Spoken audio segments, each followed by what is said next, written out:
Hello everyone, this is Mahi and today I am going to explore one more historical temple in Jammu, जो कि जम्मू से 25 kilometre की दूरी पे गजनसू के एक छोटे से गांव नई बस्ती में पड़ता है। ये टेम्पल 1947 की पार्टीशन से पहले का टेम्पल है, जो कि टाली माता के नाम से जाना जाता है।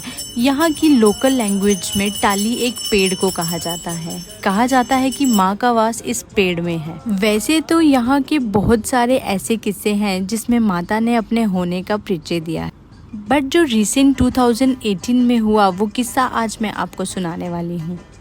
ये टेम्पल बॉर्डर के बिल्कुल पास के एरिया में पड़ता है। कहा जाता है 2018 में इंडिया और पाकिस्तान की फाइट के दौरान जो बम पाकिस्तान से आए थे, वो मंदिर के बिल्कुल आसपास के एरिया में एक भी बम ब्लास्ट नहीं हुआ। वो मंदिर के बाहर वैसे के वैसे ही पाए गए। तो कुछ ऐसे माता ने अपने भक्तों की सहायता की। आज भी नवरात्रों में बहुत बड़ा मेला लगाया जाता है। आसपास के लोग यहाँ आके अपनी मनोकामनाएं पूरी करते हैं।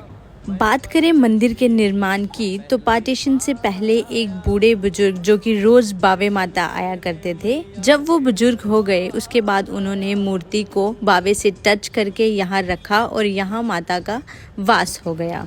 क्या आप कभी इस टेम्पल आए हो या आना चाहते हो, ये मुझे कमेंट सेक्शन में ज़रूर बताना।